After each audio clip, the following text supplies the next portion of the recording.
कैमरे को जूम कर थोड़ा सा। We are live. नमस्कार सभी वीएलई भाई बहनों को। आज जो हमारी सीरीज है डीजीपे पे चर्चा, जो हम पहले करते आए, बीच में कुछ टाइम गैप हो गया, आज हमने फिर से वो चर्चा रिज्यूम करी आपके साथ। तो आप सबका डीजीपे पे चर्चा में स्वागत है। हम लोग आज डीजीपे के कुछ नए इनिशिएटिव्स, डीजीपे में क्या चैलेंजेस थे अभी, कैसे हमने उसको रिजॉल्व किया है, उसके बारे में बात करेंगे। सबसे पहले हम लोग एक प्रेजेंटेशन है जिसको शेयर करेंगे, और आप सबसे एक निवेदन है कि आप सब लोग उसको ध्यान से देखें, और आपके जो विचार हैं, जो सुझाव हैं, फीडबैक्स हैं, आप कमेंट सेक्शन में शेयर करें। हमारी टीम आपके जितने भी फीडबैक कमेंट्स हैं उसको नोट करेगी, साथ ही साथ उस पर रिस्पॉन्ड भी करेगी। शेयर करते हैं।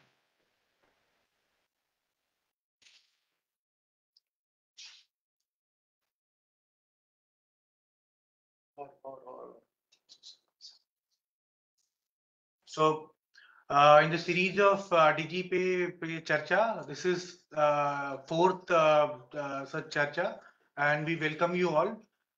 First of all, we would request, like I told you, we would request your valuable feedback so that we can also try to respond, clarify on your doubts, and work on betterment of our application of DGPay.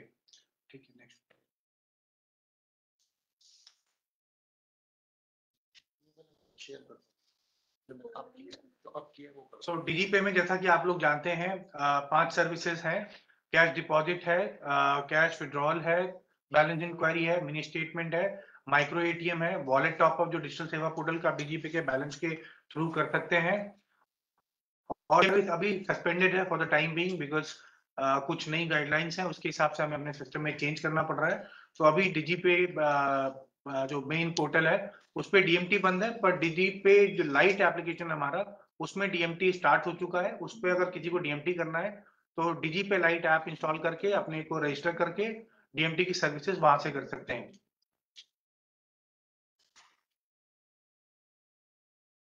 जैसा कि आप सबको पता है डीजीपे में AEPS की services हैं, आप सबको पता है उसमें चल रही है। उसके अलावा आप डीजीपे में माइक्रो एटीएम की सर्विस भी है। माइक्रो एटीएम जो है ये पोर्टल जो हमारा चेसी का है, eSeva.chesicloud.in, चेसी बाजार में जाके वहां से आप ये माइक्रो एटीएम ऑर्डर कर सकते हैं 2100 रुपीज में, और आपको हम लोग जो हमारी कोशिश रहती है 1 हफ्ते के अंदर आपको मिल जाए। लॉजिस्टिकल इश्यूज उन सब की वजह से कभी हो सकता है ये थोड़ा डिले हो जाता है, जहां तक हमको फीडबैक मिला है। We are working with our partners, logistical partners, कि इसको और कैसे एफिशिएंट बना सके। तो हमारा अभी काफी उसमें इम्प्रूवमेंट है, और हम लोग 1 हफ्ते के अंदर अब भी कोशिश कर रहे हैं कि आपको अपना माइक्रो एटीएम मिल जाए। माइक्रो एटीएम में ट्रांजैक्शन कैसे करते हैं, ऑर्डर का आपको प्रोसेस बताया हमने। एक्टिवेशन के लिए माइक्रो एटीएम सर्विस 2 ऐप है जो डीजीपे में आप काम करते हैं, उसको आपको इंस्टॉल करना पड़ता है आपके मोबाइल फोन में, और आपका जो पिन पैड है, जो पिन पैड मतलब कि आपका जो माइक्रो एटीएम है, वो आपको अपने डिवाइस के साथ पेयर करना होता है ब्लूटूथ के थ्रू। ट्रांजैक्शंस अभी इसमें 2 तरीके की होती हैं, बैलेंस इंक्वायरी और कैश विड्रॉल। तो अगर कार्ड के थ्रू अगर कोई बैलेंस इंक्वायरी करना चाहता है अपने अकाउंट की, तो वो माइक्रो एटीएम अपने कार्ड के थ्रू माइक्रो एटीएम में आके कर सकता है डीजीपे पर। और कैश विड्रॉल सर्विस, जैसा कि हमारे अभी करीब 42,000 वीएलईज हैं जो ये सर्विस अभी दे रहे हैं। तो हमें ये ईयर एंड तक कोशिश कर रहे हैं कि हम लोग 80,000 वीएलईज तक ये सुविधा पहुंचाएं। तो जो भी वीएलई इंटरेस्टेड है, हमें जाके आप माइक्रो एटीएम ऑर्डर कर सकते हैं सीसी पोर्टल पर, और हम लोग आपको सारा सहयोग करेंगे कि आपका जल्द से जल्द वो माइक्रो एटीएम एक्टिवेट हो जाए। अब माइक्रो एटीएम में हमें कुछ सावधानी बरतनी पड़ती है। उसके लिए क्या करना है, क्या नहीं करना है, क्योंकि बहुत सेंसिटिव इंफॉर्मेशन होती है कार्ड पे, इसलिए हम लोग ध्यान से करें। कस्टमर्स को भी बताएं कि अपना जो बेसिक जानकारी, जो आरबीआई कहता है कि अब अपने पिन न शेयर करें, किसी को पिन न बताएं, अपना सीवीवी ना बताएं।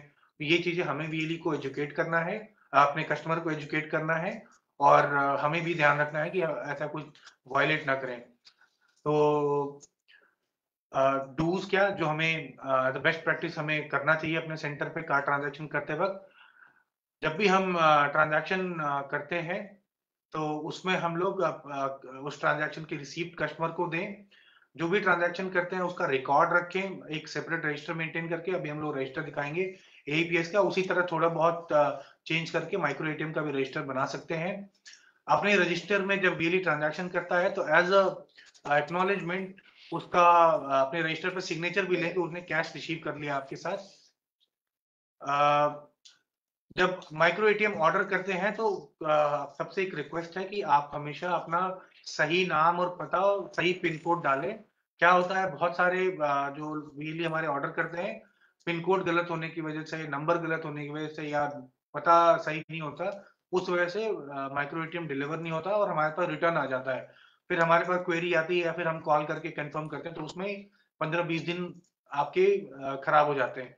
तो कोशिश करें कि आप इसको ध्यान में रखें जब आप माइक्रो एटीएम ऑर्डर कर रहे हैं, और ऐसा करने से आपको 1 हफ्ते के अंदर माइक्रो एटीएम आपका मिल जाएगा और आप काम शुरू कर सकते हैं। माइक्रो एटीएम जो है एक, देखिए कुछ सिक्योरिटी गाइडलाइंस है हमारे जो रेगुलेटर है फाइनेंशियल सेक्टर में, उनका कुछ माइक्रो एटीएम का जो सिक्योरिटी गाइडलाइंस है उसमें अगर कुछ डैमेज होता है, अगर हम डेलिकेटली नहीं हैंडल करते हैं, जो डिवाइस है मान लीजिए गिर गई कुछ या सर्टेन वाइब्रेशन लेवल होता है उसमें, तो माइक्रो एटीएम अपने आप को टेम्पर कर लेती है, मतलब उसको अपने आप को ब्लॉक कर लेती है, आप कुछ नहीं कर पाएंगे। फिर उसको हमें वापस आपसे मंगा के और बैंक को भेजना पड़ता है उसे दोबारा की इंजेक्शन या उसको रीसेट करने के लिए। तो कोशिश करेंगे इसको डेलिकेटली हैंडल करें। जो एक मिसकंसेप्शन है लोगों के अंदर, जो एक मिसकम्युनिकेशन हुआ है, वो ये कि ये बार-बार खराब हो जाता है। पिट टेम्पर्ड, ये जो टेम्पर्ड होती है डिवाइस, वो टेम्पर्ड तभी होती है जब उसके साथ कोई छेड़छाड़ होती है। अगर ये डिजीपे में मैप करके दी गई है और किसी बैंक के सिस्टम में आप करेंगे तो इसका मतलब आप जो सिक्योरिटी गाइडलाइंस है उसको ब्रीच कर रहे हैं, और इस वजह से आप वो मशीन अपने आप को टेम्पर्ड कर लेती है, अपने आप को ब्लॉक कर लेती है। उसी तरह आपने उसको सही से हैंडल नहीं किया, उसको गिरा दिया, तो तब भी अपने आप को टेम्पर कर लेती है, ताकि कोई डेटा लॉस या कुछ ही तरह का ऐसा ना हो। तो ये सब सिक्योरिटी रीजंस की वजह से टेम्परिंग होती है। तो आप कभी भी इस तरह की एक्टिविटी ना करें जिससे मशीन आपकी खराब हो और आपका नुकसान हो। और एक जो इम्पोर्टेंट बात आपसे कहनी थी, बहुत लोग ऐसा होता है कि अपनी आईडी से ऑर्डर ना करके अपने किसी फ्रेंड जो वीएलई है उनके थ्रू ऑर्डर करते हैं, या अपने किसी और घर में अगर किसी और के नाम से सीएससी है, या किसी भी तरीके से अगर दूसरे नाम से ऑर्डर करते हैं, तो जैसा कि आपको पता होगा, हमेशा जिस नाम और बीएलई आईडी से ऑर्डर होता है माइक्रो एटीएम, हम लोग उसी से मैपिंग करके भेजते हैं। तो ये डिलीवर होने के बाद फिर यूज नहीं कर पाते हैं आप, और हम आपकी कंप्लेन आती है कि हमने तो किसी और के आईडी से ऑर्डर किया था। तो प्लीज ऐसा ना करें ताकि आपको परेशानी ना हो। अब क्या हमें अवॉइड करना चाहिए माइक्रो एटीएम के इसमें, तो जैसा अभी मैंने बताया, अपनी सीएससी आईडी से ही ऑर्डर करें। अपना कार्ड नंबर जब भी है कस्टमर का, ना उसको स्टोर करें, ना सेव करें, ना उसका कार्ड नंबर कहीं नोट करें, ना उसकी इमेज कैप्चर करें। कस्टमर से आप पिन ना पूछें। कस्टमर से आप जो माइक्रो एटीएम मशीन है आप कस्टमर को दे दें ताकि वही पिन डालें। आप उससे पूछ के पिन ना डालें। ये पिन बहुत सेंसिटिव होता है, कभी कुछ फ्रॉड होता है तो आप पे ब्लेम आ सकता है। कोई भी रियली भाई बहन इस तरह की कोई एक्टिविटी ना करें जिससे उनकी इंटीग्रिटी पे कोई क्वेश्चन करे। अगर आपको ट्रांजैक्शन ब्लैंक मिलता है एटीएम में, तो उसके लिए 24 घंटे का इंतजार करें, क्योंकि स्टेटस अपडेट होता है बैकएंड पे। स्टेटस 24 घंटे के अंदर अपडेट हो जाता है। अगर नहीं होता है तो उस केस में 24 घंटे बाद ही कोई चार्जबैक या आर्बिट्रेशन या कोई डिस्प्यूट रेज करें।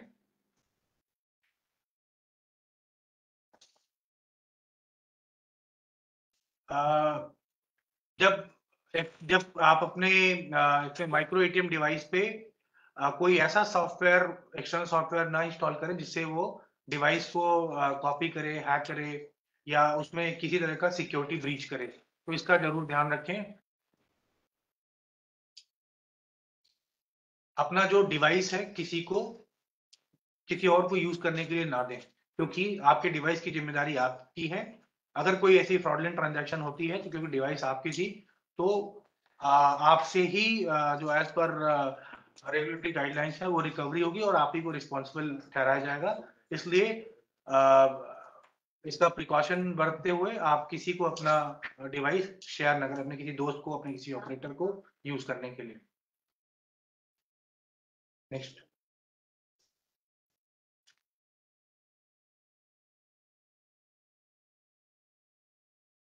अब आते हैं एईपीएस कैश डिपॉजिट। अभी एईपीएस कैश डिपॉजिट की बात करते हैं। एईपीएस कैश डिपॉजिट जैसा कि आप सबको पता है कि डिजीपे में लाइव हो गया है। डिजीपे लाइट में अभी हम लोग टेस्टिंग फेज में, उसको भी थोड़ी देर में स्टार्ट करेंगे।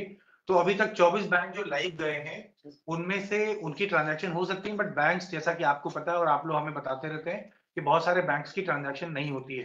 तो उस केस में आप उसमें फोर्सफुली ट्रांजैक्शन ट्राई ना करें। अगर आता है कि सर्वर नहीं अप है बैंक का या ट्रांजैक्शन नहीं हो रही है, तो इसका मतलब उस बैंक ने अभी टेम्पररी वो अपना डिपॉजिट सर्विसेज बंद कर रखा है अपने कस्टमर्स के लिए ऑफर्स। तो इसलिए उसकी ना करें। जो बैंक्स का डिपॉजिट हो रहा है उन्हीं का करें। अगर उसमें कोई तकलीफ आती है तो कस्टमर को रिसीव जरूर दें, ताकि अगर उसको ट्रांजेक्शन सक्सेसफुल होने के बाद भी क्रेडिट नहीं मिलता है तो अपने ब्रांच में जाके वो बता सके कि उसको क्रेडिट नहीं मिला है। तो और जहां हमारा टिकट सिस्टम है, आपको पता है सीसी का टोल फ्री नंबर आपको पता है हमारा, उस पर आप कंप्लेन कर सकते हैं अगर आपकी कोई सुनवाई नहीं हो रही है बैंक ब्रांच में या बैंक कस्टमर केयर पे। तो हम लोग फिर थ्रू जो चैनल है बैंक में डिस्प्यूट रेज करने का, उसको हम लोग रेज करके कोशिश करेंगे कि आपका इश्यू रिजॉल्व करेगा। जहां तक आपको पता है कि जो कैश डिपॉजिट सर्विस है इसमें कोई चार्ज नहीं लेना होता, जैसा कि डीएमटी में 1% चार्ज लेना होता है, कैश डिपॉजिट सर्विस फ्री है। इसमें कस्टमर का बैंक आपको पेमेंट करता है, जिसके लिए हम आपको आगे उसका एक इंटरचेंज फी का कुछ परसेंटेज शेयर करते हैं। तो इसके लिए आप कस्टमर से कोई चार्ज ना करें, ये कस्टमर को ये सर्विस फ्री ऑफ कॉस्ट देनी है। डिपॉजिट ट्रांजैक्शन होने के बाद हमेशा कस्टमर को कैश डिपॉजिट की स्लिप जरूर दें, और कस्टमर से कैश तभी लें जब आपको सक्सेस मैसेज स्क्रीन पे आ गया है। आपको ये भी पता होगा, जो हमने पिछली बार बताया था, डिजिटल सेवा पोर्टल जो वॉलेट है, जो डीएसपी का वॉलेट है, आप डिजीपे से रिचार्ज कर सकते हैं जिसका कोई चार्ज नहीं है। तो आप इस सर्विस को यूज करते हो, डिजीपे पे जो लोग भी काम करते हैं अपने क्रेडिट बैलेंस को यूज करके डिजिटल सेवा पोर्टल का जो आपका वॉलेट है उसको टॉपअप कर सकते हैं रियल टाइम में, और आप जो चार्जेस जो गेटवे चार्जेस हैं उससे बच सकते हैं। तो आप इसका इस्तेमाल करिए। और इसमें जो फेल्योर है, इसमें एक्सटर्नल डिपेंडेंसीज बहुत कम है, इसलिए ये जो अगर फेल्योर आपको मतलब टाइम बिंग मिलता भी है तो इवनिंग में जब रिकंसिलिएशन होता है तो हम लोग उसको, अगर सक्सेस हो चुका है, हमारे पास आपका बैलेंस कट चुका है, तो उसको बैक एंड से हम लोग अपडेट कर देते हैं और आपका टॉपअप सक्सेसफुल हो जाता है। नेक्स्ट। बैक। तो आपको वॉलेट टॉपअप के कुछ बेनिफिट्स बताएं। जैसा कि आपको पता है अभी जो नया इनकम टैक्स गाइडलाइन आया है गवर्नमेंट का, तो 20 लाख अगर आईटीआर फाइल नहीं किया है तो आपने देखा होगा, अगर आईटीआर फाइल नहीं किया है किसी वीएलई ने पिछले 3 साल का, तो 20 लाख से ज्यादा अगर कैश विड्रॉल करता है बैंक से, जैसा कि आप जानते हैं आप कैश देते हैं, आपके डिजीपे लेजर में आपका बैलेंस अपडेट होता है, फिर आपके पे आउट करते हैं, आपके अकाउंट में पैसा आता है और आप जाके अपने बैंक से कैश लेके आते हैं। अगर हमारा जो स्पॉन्सर बैंक है इंडसइंड बैंक, अगर वो नहीं है उसकी ब्रांच, तो आप किसी न किसी और बैंक से आपका अरेंजमेंट है जहाँ पे आप कैश निकाल के ले आते हैं। तो आपको, जैसा कि सभी को एक इनकन्वीनियंस फेस हो रही है आजकल, 20 लाख से ज्यादा कैश विड्रॉल करते हैं तो आपको चार्जेस लगते हैं 2%, और 1 करोड़ के ऊपर जाते हैं तो 5% लगते हैं। और अगर किसी ने आईटीआर फाइल किया है 3 साल का, तो 1 करोड़ के ऊपर जाके 2% टीडीएस चार्ज होता है। तो आप उसको ईयर एंड पे अपना आईटीआर फाइल करके क्लेम कर सकते हैं, पर फॉर द टाइम बीइंग वो 2% आपका स्टक हो जाता है सिस्टम में। तो इसके लिए कैश मैनेजमेंट करना बहुत जरूरी है। तो उसके लिए हमने ये सुविधा डीजीपे में दी थी कि बहुत सारे वीएलई जो इलेक्ट्रिसिटी बिल का कलेक्शन करते हैं, इंश्योरेंस करते हैं, उसमें बिल कलेक्शन होता है, बहुत सारी सीसी की सर्विसेज जिसको आपको कैश में पेमेंट आता है, तो उस कैश को आप यूटिलाइज कर सकते हैं डिसबर्समेंट में। तो डिसबर्समेंट करते हैं तो आपका जो कैश आया, मान ली बिजली का बिल कलेक्ट किया तो 1% से 3% तक हमें चार्जेस मिलते हैं, बीपीएस से किया तो कुछ एक फिक्स चार्जेस हैं बिल कलेक्शन के, तो वो आपको उस पर तो इनकम हुई, आपने जो कैश को डिसबर्स किया उसी कैश को, इसको पता है आप बैंक में टेलर देखते हो जहाँ पे कैश का जो काउंटर होता है वो जो कैश आता है उसी कैश को बांटते हैं, उसी तरह आप भी अपना यूटिलाइजेशन कर सकते हैं कैश को। आपका कैश आया किसी सर्विस को देने के बाद, उसी कैश को आप डिसबर्स कर सकते हैं, किसी कोई कस्टमर को जो विड्रॉ करने है उसको दे सकते हैं। तो इससे आपका कैश मैनेजमेंट ठीक हो जाएगा, आपको बार बार ब्रांच नहीं जाना पड़ेगा, और जो आप ब्रांच से कैश लेके आते हैं उससे जो चार्जेस लगते हैं, जो इनकन्वीनियंस होती है, आपको वहां जाना पड़ता है, उस वो कॉस्ट जो है आपकी सेविंग होती है। और आपके जो बैंक ब्रांचेस में क्यू होता है, भीड़ होती है कैश निकालने के लिए, आप उससे भी बच सकते हैं। अब एक डिजीपे लाइट आपने देखा होगा, हमने काफी जगह हमारे जो डिस्ट्रिक्ट मैनेजर्स हैं, स्टेट हमारे स्पोक्स, हमारी टीम आपको कहती होगी कि डिजीपे लाइट पे भी आप लोग आ जाएं। तो उसके लिए हमने जो डिजीपे लाइट एक ऐप बनाया था, एक फॉलबैक ऐप हमारा, कि अगर डिजीपे में कभी प्रॉब्लम आती है तो डिजीपे लाइट पे आप आके ट्रांजैक्शन कर सकते हैं, या डिजीपे लाइट कभी डाउन तो डिजीपे पे ट्रांजैक्शन कर सकते हैं। तो अब सभी वीएलई से रिक्वेस्ट है कि दोनों ऐप अपने सिस्टम अपने उसमें इंस्टॉल कर लें, और कभी किसी भी ऐप में तकलीफ है तो दूसरे ऐप से आप काम कर सकते हैं। अभी जैसा कि आप स्क्रीन पे देख पा रहे होंगे, हमने डीजीपे लाइट ऐप की जितनी भी ट्रांजैक्शन हैं, आपका जो हम 80% कमीशन शेयर करते हैं डीजीपे में या डीजीपे लाइट में, हम 10% एक्स्ट्रा पे कर देंगे। अभी जो रिपब्लिक डे बोनांजा चल रहा है, 21 दिसंबर से हमने स्टार्ट किया था, 26 जनवरी तक चलेगा। तो 26 जनवरी के बाद जितने भी एरियज ने ट्रांजैक्शन किया है डीजीपे लाइट ऐप पे, आपका तो जो डेली कमीशन वो तो रेगुलरली जा रहा है, जो 10% कमीशन है आपको कैलकुलेट करके एक साथ पेमेंट कर देंगे। तो आप सबसे रिक्वेस्ट है कि ये जो स्कीम निकाली हमने, इसका फायदा उठाएं, ज्यादा से ज्यादा ट्रांजैक्शन करें डीजीपे लाइट पे, अपने आप को रजिस्टर करके एक्टिवेट करें, ट्रांजैक्शन करें, और जो ये एडिशनल इनकम का अभी जो स्कीम चल रहा है उसका फायदा उठाएं। अब डीजीपे लाइट के बारे में बताते हैं कि डीजीपे लाइट ऐप क्या है और किस तरह काम करता है। तो डीजीपे लाइट ऐप जो है, ऑनबोर्डिंग थोड़ा सा डिफरेंट है इसमें। जैसा कि आप डीजीपे में अपने आप को इंस्टॉल करने के बाद आप रजिस्टर करते हैं, और आपका जो डिजिटल सेवा पोर्टल पे क्रेडेंशियल पड़े हुए हैं वहां से वो अपने आप फेच करके हो जाता है। पर डीजीपे लाइट थोड़ा डिफरेंट है। डीजीपे लाइट में आपका डिजिटल सेवा पोर्टल का कोई इंफॉर्मेशन हम फेच नहीं करते, आपको सारी इंफॉर्मेशन खुद डालनी पड़ती है। रियल टाइम पे हम वो सारी चीजें वेरीफाई करते हैं as per guideline, DC onboarding guideline, वो वेरीफाई करके हम लोग आपको बैकएंड से एक्टिवेट कर सकते हैं, और उसके बाद आप ट्रांजैक्शन कर सकते हैं। जो सर्विसेज डीजीपे लाइट में उसके बारे में बता दें, आधार, एईपीएस की सारी सर्विसेज एक्सेप्ट डिपॉजिट है। डिपॉजिट भी हम लोग काम कर रहे हैं, जल्द ही उसमें डिपॉजिट की सर्विस भी एक्टिवेट हो जाएगी। आधार टू आधार ट्रांसफर स्टार्ट हो जाएगा, और आधार पे स्टार्ट हो जाएगा। डीएमटी है, डीएमटी काफी अच्छा फीडबैक हमें वीएलई से मिला, जिन वीएलई ने यूज किया है, और जो एक्सपीरियंस है वो काफी इंकरेजिंग है जो वीएलई का जो हमें मिल रहा है। तो आप सभी लोग डीएमटी को यूज करें। इससे जो भी मल्टीपल सर्विसेज हैं, तो जितनी सर्विसेज आप डीजीपे करेंगे उसमें आपका कैश मैनेजमेंट ठीक होगा, और इसमें आपको फायदा होगा। डीजीपे का आपको पता है, डीएमटी का उसका आपको कमीशन भी ज्यादा मिलता है, तो उससे आपकी इनकम भी बढ़ती है। माइक्रो एटीएम सर्विस भी डीजीपे लाइट पे है। इसका भी काफी अच्छा रिस्पांस मिला हमें वेली से, कि जिन्होंने माइक्रो एटीएम डीजीपे लाइट पे किया है उनका काफी स्मूथ चल रहा है। तो आप भी जिन्होंने माइक्रो एटीएम लिया है, डीजीपे पे एक्टिवेट कर लिया है, डीजीपे लाइट पे भी एक्टिवेट कर लें। अगर डीजीपे में कोई परेशानी आए तो डीजीपे लाइट में कर लें, डीजीपे लाइट में अगर कोई परेशानी आती है तो डीजीपे में कर लें, काम आप उससे कर सकते हैं। सो ये जो सुविधा है ये भी अपने दोनों ऐप पे स्टार्ट कर लीजिए। डीजीपे लाइट पे उन्हीं माइक्रो एटीएम को हम अलाउ करेंगे जो डीजीपे पे पहले एक्टिवेट हो चुके हैं, तो इसका प्लीज ध्यान रखेंगे। मिनी स्टेटमेंट सर्विस जो डीजीपे में है, डीजीपे लाइट में भी है, बैलेंस इंक्वायरी है, और यूपीआई भी हमने स्टार्ट कर दिया है डीजीपे लाइट पे। आप यूपीआई के थ्रू अपने सर्विसेज जो आप डिलीवर करते हैं कस्टमर को, प्रोडक्ट भी डिलीवर करते हैं, आप अगर कोई यूपीआई के थ्रू पेमेंट करना चाहता है तो डीजीपे लाइट ऐप में वो भी सुविधा है, आप पेमेंट एक्सेप्ट कर सकते हैं। जो नई सर्विसेज आने वाली हैं डीजीपे लाइट में है वो आधार पे और कैश डिपॉजिट। तो ये हम लोग कोशिश करें 31 मार्च तक इसको स्टार्ट कर लें। डीजीपे लाइट में जैसा कि आप डीजीपे में जब आप ऑथेंटिकेशन करते हैं तो आपको बायोमेट्रिक ऑथेंटिकेशन करना पड़ता है। डीजी पे लाइट में हमने कुछ ऐसा प्रोविजन किया कि dual authentication, two factor authentication जो गाइडलाइन है, अगर आप लॉगिन आप पिन से कर सकते हैं ओटीपी से, और जो टू फैक्टर ऑथेंटिकेशन जो गाइडलाइन है, जब आप एईपीएस करने जाते हैं तो बायोमेट्रिक ऑथेंटिकेशन करके आप एईपीएस ट्रांजैक्शन कर सकते हैं। तो हम लोग कंप्लायंस भी कर दिया। पर अगर एईपीएस नहीं कर रहे हैं, आप डीएमटी और कार्ड ट्रांजैक्शन करते हैं, तो उसके लिए आपको बायोमेट्रिक ऑथेंटिकेशन करने की जरूरत नहीं पड़ेगी।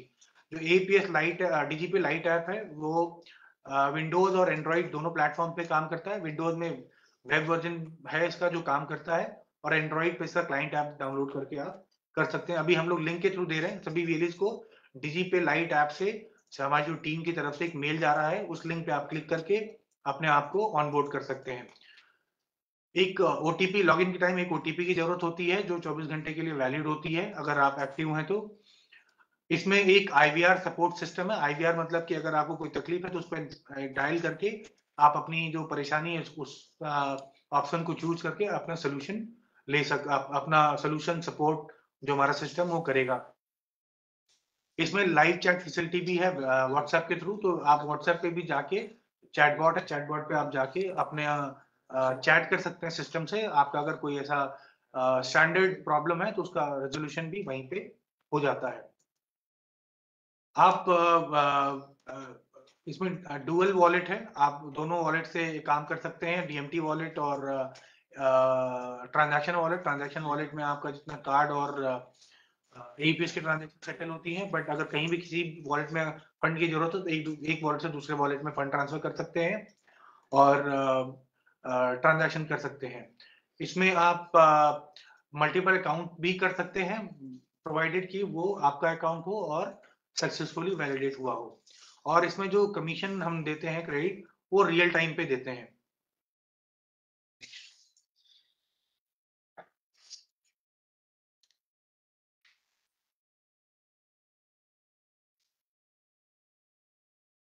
तो डिजी पे लाइट कैसे स्टार्ट कर सकते हैं, इसके लिए हमारे कलीग हैं विनय, वो आपको ऑनबोर्डिंग प्रोसेस बताएंगे किस तरह डिजी पे लाइट ऐप पे ऑनबोर्ड होना है और कैसे काम करना है। ठीक है, यहाँ से नहीं आ पाएगा।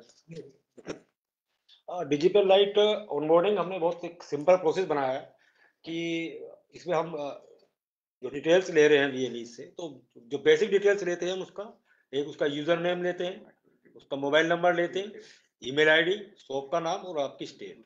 ये 4 डेटा आप अपने यहाँ अपने डिस्ट्रिक्ट टीम में जो आपके डिस्ट्रिक्ट मैनेजर हैं और जो आपके स्पोक है वहाँ पर डीजीपे के, आप उनके साथ शेयर कर सकते हैं। जब आप डेटा उनको शेयर कर देंगे तो वो 2 या 3 दिन में आपकी एक यूजर क्रेडेंशियल आपका बन जाता है डीजीपी लाइट का, और वो आपके पास मेल के थ्रू और मैसेज के थ्रू आपके पास आ जाएगा। आपका क्रेडेंशियल, आपकी लॉगिन आईडी, पासवर्ड आ जाएगा और आपको लॉगिन डिटेल्स भी उसमें मेंशन होगी। अभी बहुत से लोग लॉगिन डिटेल्स मांग रहे हैं कि लॉगिन कैसे करना है डीजीपी लाइट के ऊपर।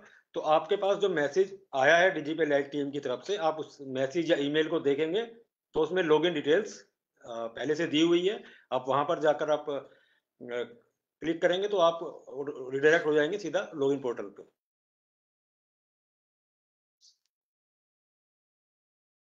ठीक है, जब आपके पास लॉगिन डिटेल्स आ जाएगी तो आप लॉगिन करने के लिए आप कैसे जाएंगे, तो ये इस तरह का आपका मोबाइल पे जब आप करेंगे, ऐप डाउनलोड कर लेंगे तो इस तरह का इंटरफेस आएगा।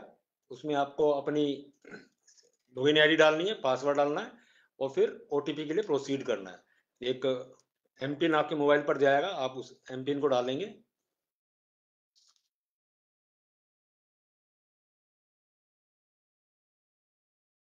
ठीक है, अब जब आप लॉगिन कर लेंगे तो इस तरह की एक ऐप खुल जाएगी आपकी। उसमें आपको केवाईसी करना होगा। सबसे पहले आपको केवाईसी करना होगा। अभी बहुत से हमारे यूजर्स हैं जिन सबकी क्रेडेंशियल बन चुके हैं पर उन्होंने अभी तक केवाईसी नहीं करी है। और आपको बता दें, जब तक आप केवाईसी नहीं करेंगे आप कोई भी सर्विस नहीं कर पाएंगे। तो सभी से मेरा अनुरोध है, जिन लोगों की डीजीपी लाइट की आईडी बनी गई है वो सब लोग अपनी केवाईसी कीजिए, क्योंकि जिस समय हम आपको ऑनबोर्डिंग करते हैं आपसे हम कोई डिटेल नहीं लेते, हम सिर्फ आपकी बेसिक डिटेल्स लेते हैं। तो केवाईसी के समय हम आपसे आपका आधार और आपके पैन की डिटेल लेते हैं, वो अपने यहाँ से वेरीफाई होती है। तो इसलिए आपको सबसे पहले केवाईसी के लिए जाना होगा।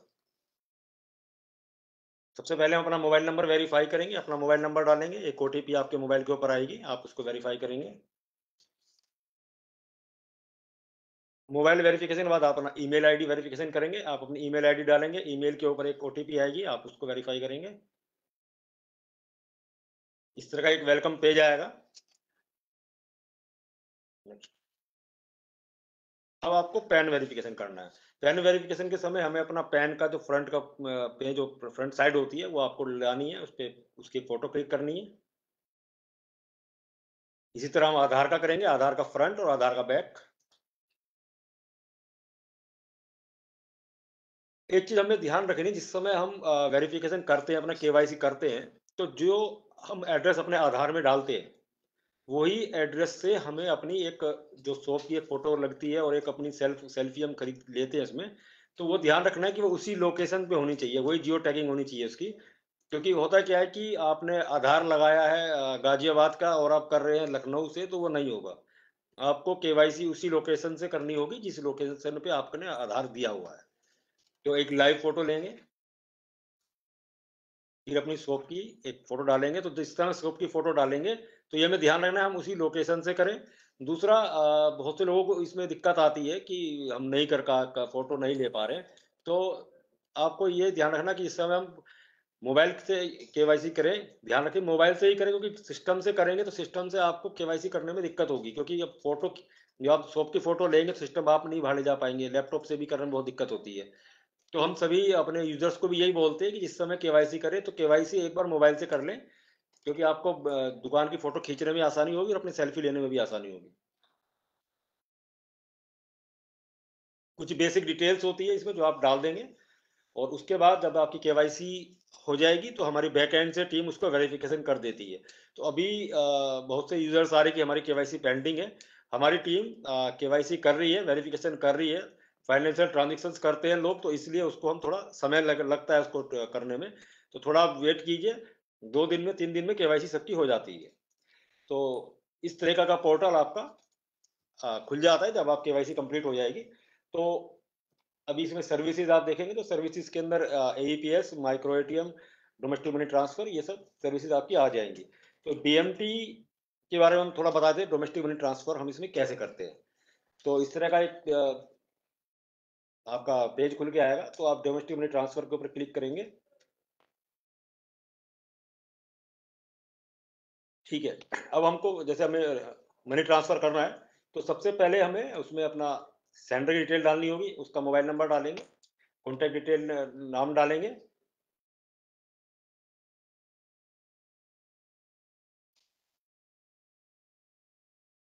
आपने रजिस्टर किया, तो सबसे पहले आपको रेमिटर को रजिस्ट्रेशन करना होगा, मतलब जो पैसा डालने के लिए आया है। आपने उनका नाम डाला, उनको रजिस्टर किया उनके मोबाइल से। उसके बाद आप बेनिफिशियरी ऐड करेंगे जिसको हम पैसा भेज रहे हैं। तो बेनिफिशियरी ऐड करने के लिए हम उसका बेनिफिशियरी का नाम डालेंगे, उसका आईएफएससी कोड, उसकी बैंक की डिटेल्स डालेंगे।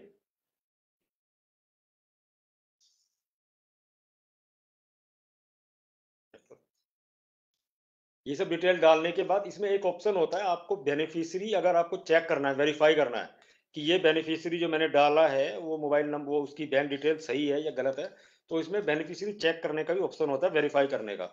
तो वेरीफाई करने में आपके 2 रुपये करीब कटते हैं, 2.5 रुपये कटते हैं।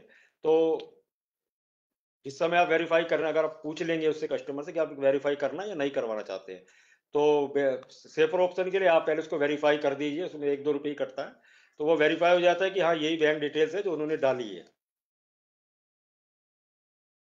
बैक करो, एक बार बैक करो।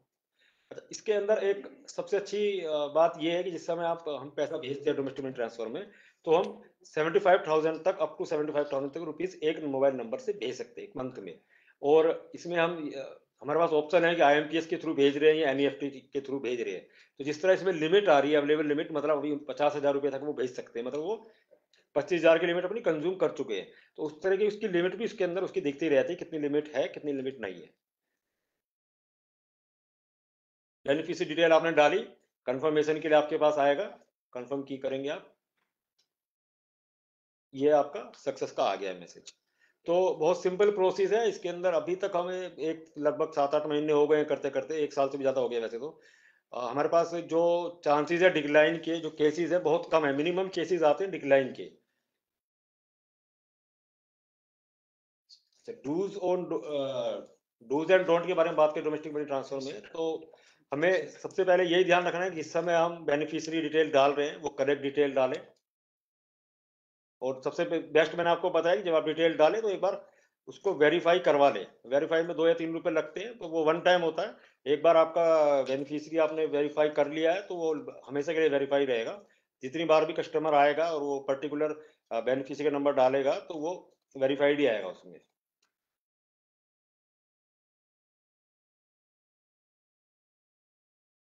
ठीक है, एक चीज हमें ध्यान रखनी है, जैसा कि एईपीएस में भी पहले हम बताते हैं कि जो भी आप ट्रांजेक्शन करते हैं, कुछ भी ट्रांजेक्शन करते हैं, आप उसका लॉग जरूर मेंटेन करें, उसकी डिटेल्स मेंटेन करें अपने यहाँ, कोई बेनिफिशियरी कहाँ पैसा गया उस अपने पास मेंटेन करें कि बाय चांस अगर ट्रांजेक्शन का रेस्पॉन्स नहीं आता है तो आप वेट कीजिए। ठीक है, और ये सब कभी कभी क्या होता है बैंक से रेस्पॉन्स होने में टाइम लगता है, तो इसे थोड़ा वेट कीजिए, जब रेस्पॉन्स आ जाएगा तो वो आप पैसा ले सकते हैं उनसे। कभी भी किसी से ओवरचार्ज मत कीजिए, जो हमने 1% हम बोलते हैं 1% ही कस्टमर से लीजिए, कोई ओवरचार्ज नहीं कीजिए। और हमेशा ट्रांजेक्शन के बाद ट्रांजेक्शन रिसिप्ट दीजिए उनको, वही मैंने बताया 1% से ज़्यादा आप नहीं लेंगे। और अगर ट्रांजेक्शन फेल है तो आप डीएमटी के अगेंस्ट कोई कैश नहीं लेंगे कस्टमर। ठीक है, थैंक यू विनय। अच्छा, आप जी ये स्क्रीन पे दो पोस्टर दिख रहे होंगे आपको। एक तो ये कि अभी जो कुछ रीसेंट फ्रॉड्स हो रहे हैं एईपीएस में अक्रॉस द इंडस्ट्री, बहुत बहुत सारी जगह पे आ रहे हैं फ्रॉड। तो किसी तरह आप हमने देखा है कि हमारे वेली काम कर रहे हैं, ट्रांजैक्शन भी किया, बाद में कुछ ऐसे कस्टमर जो डिलिबरेटली कंप्लेन करते हैं, जानबूझ के कंप्लेन करते हैं। उन्हें सिस्टम में उनको लगता है कंप्लेन किया और किसी ने एक्सेप्ट नहीं किया, किसी ने इंक्वायरी नहीं करी तो एक्सेप्ट हो जाता है और उनको पैसे मिल जाते हैं। तो ऐसे लोगों पे कार्रवाई चल रही है, उनको हम पकड़ रहे हैं। बाकी बैंक भी है, रेगुलेटर भी है, वो देख रहा है कैसे कौन से ऐसे लोग हैं। पर इससे बचने का बहुत आसान तरीका है, हम लोग बार-बार मैसेजिंग करी है। सभी डेली अपना जो भी ट्रांजैक्शन करते हैं उसका रजिस्टर मेंटेन करें। फॉर्मेट भी हमने शेयर किया था अपने स्टेट टीम के थ्रू, आपके व्हाट्सएप ग्रुप्स में मैसेजिंग भी करी थी। तो इसमें सभी लोग ये प्रैक्टिस शुरू कर दें, अपना रजिस्टर मेंटेन करें, कस्टमर से सिग्नेचर लें और उनको बोलें कि ये फॉर्मेट है, उनको बोलें कि सारी डिटेल उसमें रखें और कुछ ऐसा जो डिस्प्यूट का केस आता है उसमें सिग्नेचर लें, उनका थंब लें, जो भी आपके पास है। और अगर कोई डिस्प्यूट आपके पास जाता है तो वो रिप्रेजेंट करें। उससे हम लोग आपका जो डिस्प्यूट आया है आपके नाम पे कि आपके हमारे बीसी ने या हमारे वीएलई ने कैश नहीं दिया ट्रांजैक्शन के बाद, हम उसको डिफेंड कर सकते हैं, हमारे पास प्रूफ होगा और वो काफी हेल्पफुल हम हमारे लिए और आपके लिए दोनों के लिए रहेगा। एक फॉर्मेट है। और जो जिन जिन कस्टमर की जो भी हमें एडवाइस मिली है एनपीसीआई साइड से कि कस्टमर की आईडी जरूर रखें, मास्क आईडी की कितने ट्रांजैक्शन किया उसकी डिटेल रखें, सो दैट अगर फ्यूचर में कोई डिस्प्यूट रेज करता है कोई कस्टमर तो हम उसको इजीली ट्रैक कर पाए, उनका डिटेल, उनका फोन नंबर भी चेक कर लें। दूसरी रिक्वेस्ट ये है कि जब एईपीएस ट्रांजैक्शन करते हैं तो कस्टमर को कहें कि फिजिकल आधार लेके आए। कस्टमर आप फिजिकल आधार पे उनकी फोटो जरूर मैच कराएं कस्टमर को वेरीफाई करने के लिए और ट्रांजैक्शन करें। अभी जो देखा गया है कि बहुत सारे लोग आते हैं, आधार नंबर बता देते हैं और ट्रांजैक्शन कर ले जाते हैं। वो फोर्ज्ड आधार है, कहीं ना कुछ प्रॉब्लम हुई इसी सिस्टम में, किसी गलत तरीके से किसी का आधार बना है और अब वो लोग जाके फ्रॉड कर रहे हैं। उसमें हमारे वेरीज का भी काफी नुकसान हुआ, उनके सेंटर पे आए, ट्रांजैक्शन किया उन्होंने और अपना कोई एक्चुअल आइडेंटिटी प्रूफ दिखाया नहीं। तो आप सभी से रिक्वेस्ट है कि फिजिकल आईडी प्रूफ जरूर देखें कस्टमर का। अगर आधार से ट्रांजैक्शन कर रहे हैं तो आप फिजिकल आधार बोलिए कि कस्टमर जरूर लेके आए, ताकि आप वेरीफाई कर लें कि सही कस्टमर है और जिस कस्टमर का ट्रांजैक्शन करे वो खुद वो कस्टमर आया हुआ है। दूसरा, जब फिंगरप्रिंट ऑथेंटिकेशन करते हैं तो ध्यान रखें कहीं फिंगरप्रिंट पे किसी ने कुछ अटैच तो नहीं कर रखा है। बहुत जगह ऐसा होता है कि बहुत तरीके से फ्रॉड होते हैं। आप काफी जो वीएलई बहुत टाइम से काम करते हैं समझते होंगे। तो जरूर ध्यान रखें कि कोई भी कस्टमर ऐसा आता है उसकी फिंगर आप चेक कर लें, सैनिटाइज कर लें, साफ सुथरा अपनी मशीन है उसका हाथ साफ करा के तब ट्रांजैक्शन करें और अपने आप को ऐसे फ्रॉडलेंट जो लोग हैं अभी मार्केट में, जिन्होंने अभी क्योंकि उनकी वजह से बहुत फ्रॉड बढ़े सिस्टम में, उनसे आप बच सके। ये जो फॉर्मेट देख रहे हैं, ट्रांजैक्शन सीरियल नंबर आप देखिए, ट्रांजैक्शन डेट RRN नंबर हर ट्रांजैक्शन का जो जनरेट रहा वो रखें, अमाउंट कितने का था, आप मास्क आधार रखें या एटीएम का मास्क वो रखें, लास्ट के 4 डिजिट मास्क करके रखें। कस्टमर का मोबाइल नंबर जरूर रख लें ताकि अगर कुछ प्रॉब्लम होती है तो कस्टमर को कांटेक्ट किया जा सके, और उसका नाम लिखवा के उसे सिग्नेचर जरूर करा लें कि उसको कैश मिल गया है। तो ये प्रैक्टिस सबको फॉलो करनी है। आगे से जो भी हमारे पास फ्रॉडलेंट कंप्लेंट्स आती हैं या चार्जबैक्स आते हैं, इसके लिए ये डिटेल हम आपसे जरूर मांगेंगे। तो इसके लिए हमेशा आप रखें, आप अपनी भी सहायता करेंगे, हमारी भी सहायता करेंगे डिस्प्यूट हैंडल करने में। ये सबसे सभी हमारे वीएलई भाई बहनों से रिक्वेस्ट है कि ये प्रैक्टिस आज से ही शुरू कर दें अगर नहीं किया है तो। अब डूज एंड डोंट्स बहुत सारे बताए, ये आप सबको पता है। कुछ चीजें मैं बता देता हूं, जैसा अभी बताया कि जब ट्रांजैक्शन करें अपनी डिवाइसेस साफ रखें, उसको सैनिटाइज करें। कोविड फिर से कहीं कहीं अभी आने लग गया है। आधार जो कस्टमर से है फिजिकल कॉपी देख के ट्रांजैक्शन करें। अगर कोई आधार नहीं दे रहा तो वीआईडी उससे पूछें, पर उससे जरूर चेक करें कि उसका डिटेल, उसके आधार पे उसका वीआईडी सब कुछ दिख रहा है। कस्टमर का नाम, कस्टमर का जो अकाउंट है उसके आधार से सीड होना चाहिए, वो ट्रांजैक्शन उसी से हो सकती है। अननेसेसरी अपना टाइम और अपना ट्रांजैक्शन बर्बाद ना करें। हमेशा कस्टमर को पता करें उनका कौन सा अकाउंट सीडेड है, किस बैंक में है, और तभी ट्रांजैक्शन करें। जब ट्रांजैक्शन करें तो ये इंश्योर करें कि आपके सिस्टम में आपका बायोमेट्रिक ढंग से लगा हुआ है, नहीं तो फेल्योर बढ़ता है तो आपके सिस्टम में भी वो इकट्ठा होता जाता है, और अगर कोई ट्रांजैक्शन आपको ढूंढनी है किसी वजह से तो आपको मिलती नहीं है, फिर आप लोग कंप्लेन करते हैं और हम लोग ढूंढ के आपको बताते हैं। तो उससे बचने के लिए ऐसी ट्रांजैक्शन जिसमें आप श्योर नहीं सक्सेसफुल होगी नहीं होगी, ऐसी ट्रांजैक्शन ना करें। पहले इंश्योर कर लें कि कौन सा अकाउंट लिंक्ड है कस्टमर का आधार से, और तभी ट्रांजैक्शन करें।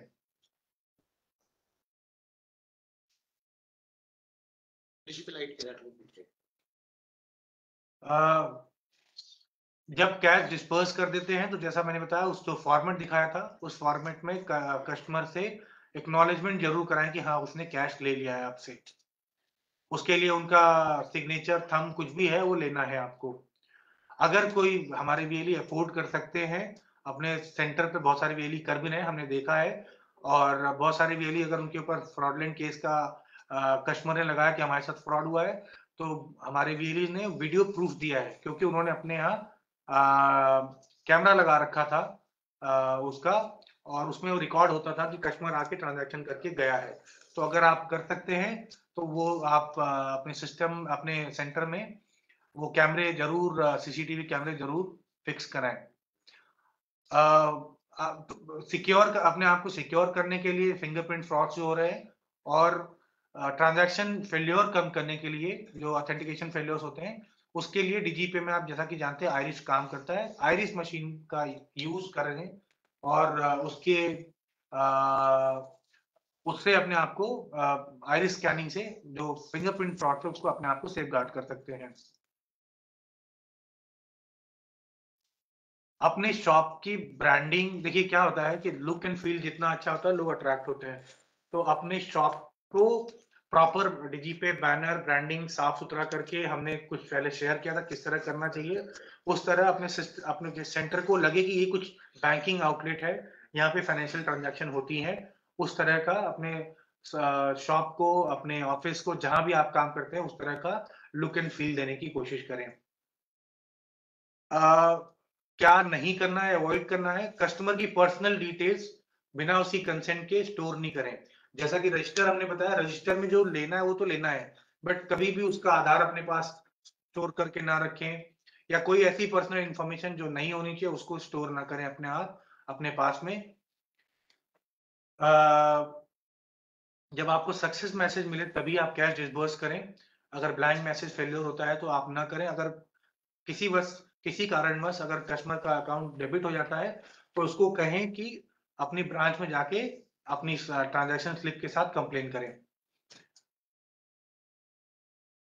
अगर आपको रिफंड नहीं आया है कैश में आपके लेजर में, डीजीपे लेजर में, तो आप कस्टमर को रिफंड ना करें, वो कस्टमर के अकाउंट में ही पैसे जाते हैं।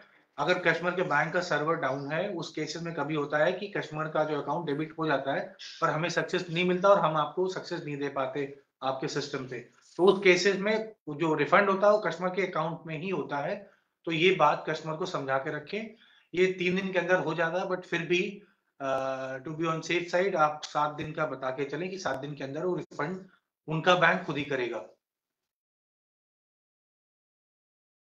ठीक है। अब हमें एनपीसीआई जैसा कि हमें बहुत सपोर्ट करता है, हमें एनकरेज करता है ट्रांजैक्शंस के लिए, और हमारी जो कुछ परेशानी होती है जो आप हमें बताते हैं, हम एनपीसीआई को करते हैं, उसको बहुत सीरियसली लेके रिजॉल्व करने की कोशिश करता है।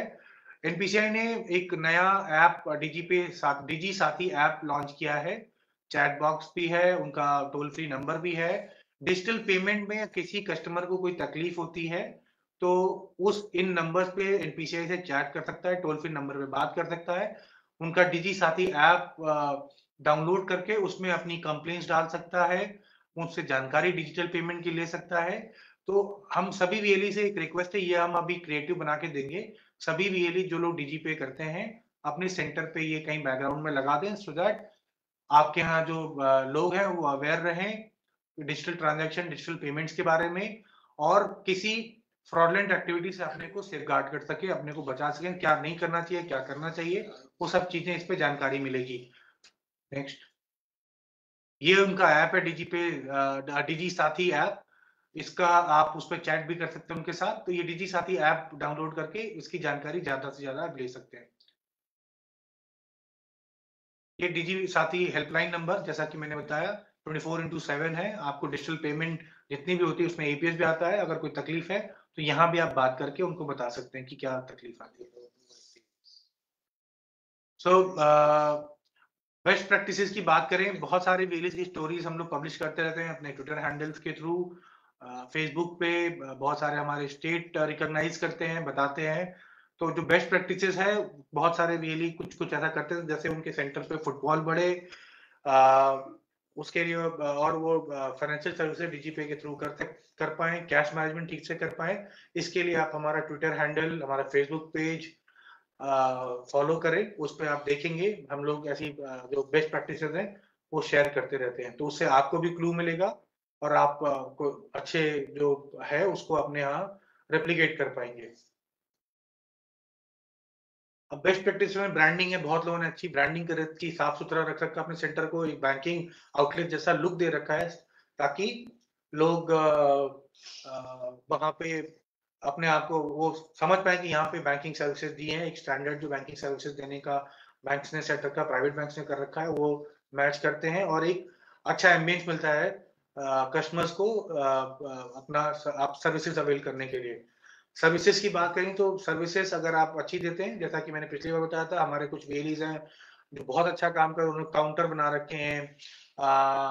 बहुत सारे वीएलईज हैं जो कस्टमर्स का फोन नंबर उनके पास, कस्टमर्स पहले ही पूछ लेते हैं उनके पास कैश है क्या, कितने बजे आए, बता देते हैं इतने बजे आए, तो उनको अननेसेसरी हैसल नहीं होता, कस्टमर आता है आराम से बैठता है, ट्रांजैक्शन करता है। बहुत सारे वीएलईज ने पानी की गर्मियों में, जैसे राजस्थान में देखा, एमपी में या नॉर्दर्न पार्ट में गर्मियों में बहुत गर्मी होती तो प्याऊ की व्यवस्था कर रखी है। वीएलईज कुछ अच्छी सर्विसेज देते हैं, ठंडियां हैं तो लोगों को चाय पानी की व्यवस्था कर रखी है, आके थोड़ा सा लोग कंफर्टेबल फील करें, अलाव जला रखा है गांव में, लोग आके बैठे हैं बात करें। तो ये जो लोग आते हैं बैठते हैं आपकी सर्विसेज के बारे में जानते हैं, तो ये फाइनेंस डीजी पे ही नहीं, आपकी और भी बहुत सारी सर्विसेज है जिसके बारे में आप उनके चर्चा कर सकते हैं, उनको बता सकते हैं, और जब उनको पता चलेगा तो आपको पास वो सर्विसेज के लिए आएंगे। डिजिटल सेवा पोर्टल रिचार्ज, जैसा कि मैं बताया, कैश मैनेजमेंट के लिए अगर आपका बैलेंस है तो आप जाके अकाउंट से जो आप डिजिटल सेवा पोर्टल रिचार्ज करते हैं कुछ चार्जेस लगते हैं गेटवे के, अगर आप डिजी पे से करते हैं तो दैट इज टोटली फ्री, आपको कहीं जाना नहीं है, आपका बचत होती है गेटवे चार्जेस से, इंस्टेंट रिचार्ज होता है, फेल्योर बहुत कम है, तो इसको यूज करें। डिजी पे जो वॉलेट टॉपअप वाला सर्विस है, कैश जो आता है दूसरी सर्विसेज से, बहुत सारे वीएलई जो ऐसी सर्विसेज देते हैं जिससे उनको कैश इन्फो होता है, उस कैश को वो लोग डिसबर्स करते हैं, सो दैट कैश मैनेजमेंट उनका ठीक होता है, उनको बार बार ब्रांच में जाना पड़े, जैसा कि मैंने अभी पहले भी बताया।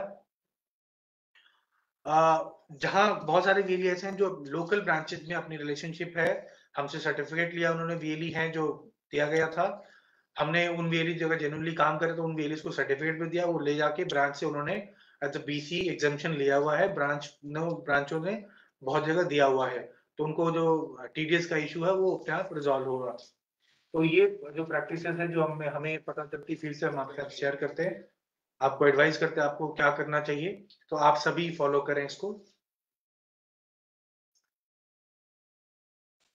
एक और चीज बताना था आपको, अभी कुछ क्वेरीज आ रही थी हमारे कमेंट सेक्शन में। तो रजिस्ट्रेशन कैसे है, अभी ओपन रजिस्ट्रेशन नहीं है। आप अपने डीएम्स को अपनी डिटेल दे दें कि आपको डीजीपी लाइट पर रजिस्टर करना है। वो लोग एक एक्सेल फॉर्मेट है, उस फॉर्मेट में डिटेल भर के अपने स्टेट्स को दे देते हैं, वो लोग वेरीफाई करके हमें दे देते हैं और हम लोग आपका वाइट लिस्टिंग कर देते हैं। उसके बाद आपको लिंक जाता है, उस लिंक पे आप लोग क्लिक करके अपने आप को रजिस्टर कर सकते हैं, केवाईसी कर सकते हैं। एक आईवीआर नंबर भी डीजीपी लाइट का 8069649701, अभी स्क्रीन पे अगर शेयर कर सकते हैं तो वो कर देंगे। तो ये आईवीआर पे कॉल कर, अगर कोई तकलीफ होती है तो कॉल कर लें। केवाईसी जो होती है वो T+1 पे होती है।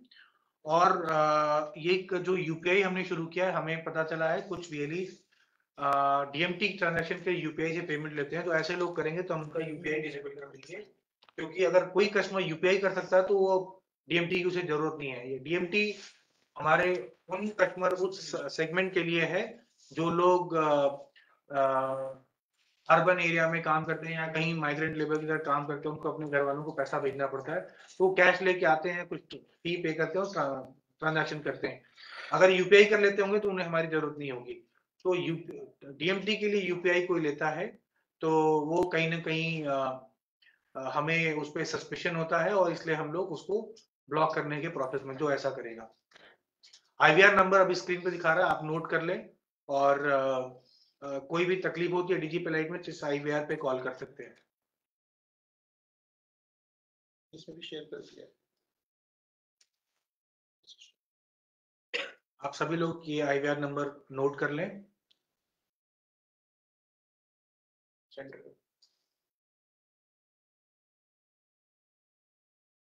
आईवीआर नंबर मैं एक बार फिर रिपीट कर देता हूं, 806964970।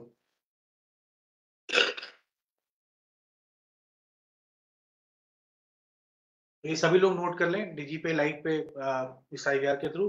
डीजीपे का आपको टोल फ्री नंबर आपको पता है, आप सीएससी टोल फ्री नंबर पे कॉल करके। और हमने एक अभी नया शुरू किया है डीजीपे का टेक्निकल हेल्प डेस्क, वो उसका हमने अपने ट्विटर के थ्रू सीएससी एसपीवी के थ्रू आपके साथ गया होगा। आप उन नंबर्स पे कॉल करेंगे, डीजीपे में कोई टेक्निकल इशू है तो एक specialized technical support help desk है डीजीपे के लिए, बैंकिंग सर्विसेज के लिए। उस पर आप कॉल करके अपनी जो भी टेक्निकल प्रॉब्लम्स हैं उस वहां से आप रिजॉल्व करा सकते हैं।